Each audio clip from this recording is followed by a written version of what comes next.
Patut dipertanyakan, mengapa calon daerah otonomi baru, Kabupaten Sekayam Raya di Kalimantan Barat, tak kunjung dimekarkan menjadi daerah otonomi baru oleh pemerintah pusat. Padahal, wilayah CDOB Kabupaten Sekayam Raya ini masuk dalam kategori kawasan strategis nasional karena berbatasan darat dengan Sarawak, Malaysia.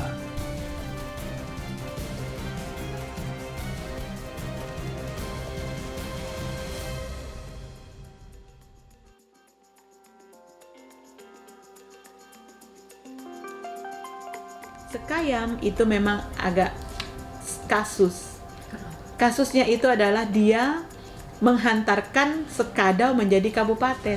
Berkasnya Sekadau itu adalah berkas Sekayam. Nah, sayangnya Pak Herman yang di sini itu sebagai saksi hidupnya itu udah pensiun. Jadi sebenarnya itu Sekadau itu pakai datanya Sekayam. Iya Kakak, Sekayam ya. Sekadau. Iya. Banyak orang nggak percaya. Kan sama suku Iya, katanya. Seka. Hanya diganti ini aja Sekadau dengan Sekayam. Jadi berkasnya berkas Sekayam sudah tahun sekian waktu masih zaman Orde berapa gitu diganti dengan Sekadau. Yang ada di utusan daerah Kakak. Dulu yang memutar ininya. Iya, Itu kan pejuangnya memang sih Jafar. Usman Jafar gitu. Bisa kita menelusurinya dedep lagi harus ada orang dalam.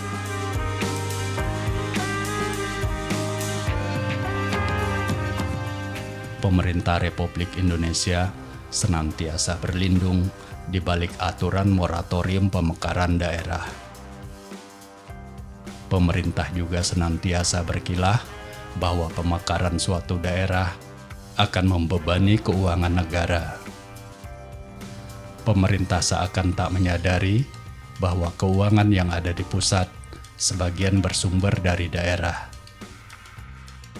Namun, ada beberapa daerah yang sepertinya menjadi anak emas bagi pemerintah pusat, seperti Provinsi Papua menjadi wilayah yang dikecualikan dari aturan moratorium pemekaran daerah.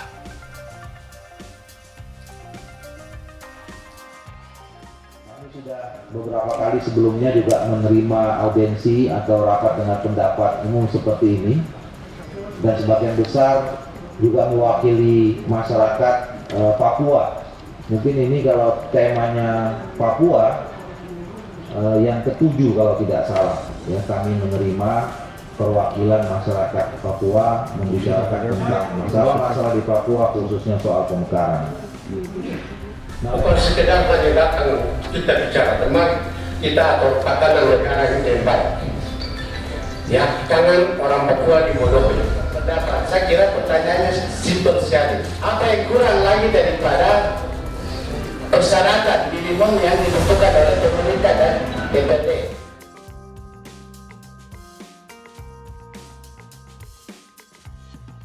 Di tahun 2022, pemerintah membentuk 4 provinsi baru di Papua, yaitu Papua Barat, Papua Tengah, Papua Selatan, dan Papua Pegunungan.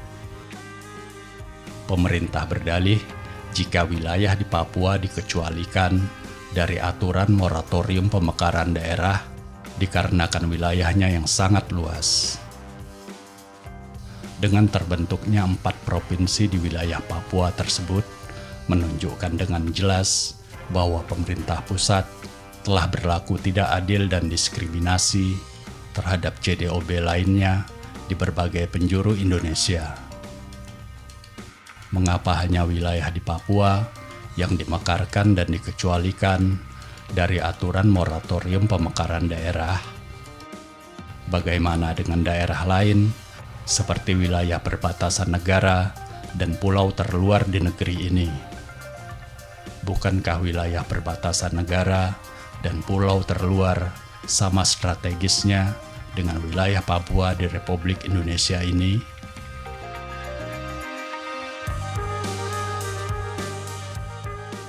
Terima kasih, salam sejahtera, selamat sore. Adil Katalino Basuramin Kasarga Basengat Kajubata. Daya. Selamat juga saudara-saudara dari Papua Saya lihat sekarang yang masih bertahan di sini dari Borneo, kita satu Borneo. Kami dari Kalimantan Barat, perbatasan garda terdepan bangsa Indonesia di Entikong. Kami kalau ke Malaysia hanya 15 menit, tapi kalau ke ibu kota provinsi 7 sampai 8 jam. Bapak-bapak semua, dari kecil sampai besar, kita diajarkan tata cara dan sopan santun. Makanya orang Dayak di Kalimantan sampai hari ini selalu terbuka menerima pendatang dari luar. Tapi hari ini kita dipertontonkan ketidaksopan santunan pemerintah pusat. Kita jauh-jauh datang dari daerah, dari garda terdepan bangsa. Ternyata tuan rumahnya tidak bersedia menerima kita. Itukah sopan santun yang diajarkan negara ini kepada kita? Kami dari wilayah Kabupaten Sekayam Raya perlu diketahui, akar kami adalah dari Kesultanan Brunei. Kami orang Kesultanan Brunei dulunya. Tapi semenjak NKRI ini berdiri, merdeka, sampai hari ini kami tetap setia kepada NKRI.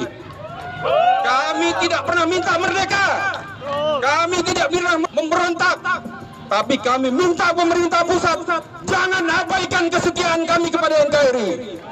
Kami sudah 21 tahun memperjuangkan pembentukan daerah otonomi baru kami. Hari ini kami jauh-jauh datang. Kami datang tidak pakai uang negara, pakai uang kami sendiri. Kami menoreh karet sendiri. Kami memetik kelapa sawit.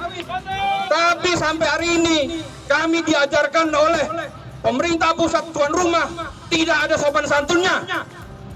Apakah kami juga harus menolak kalau pemerintah pusat datang ke daerah kami?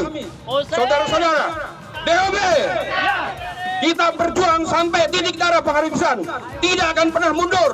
Pemerintah pusat jangan bermimpi tidak mau menemui kami akan mundur, tidak. Sampai Indonesia ini tegak, sampai Indonesia ini bubar pun, kami tetap akan menuntut daerah otonomi baru. Setuju saudara-saudara?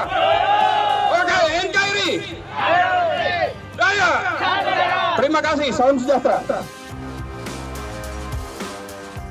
Di Kalimantan Barat, ada 4 calon daerah otonomi baru yang belum disahkan oleh pemerintah karena terhalang aturan moratorium pemekaran daerah, yaitu CDOB Kabupaten Sekayam Raya, CDOB Provinsi Kapuas Raya, CDOB Kabupaten Tayan, serta CDOB Kabupaten Banua Lanja.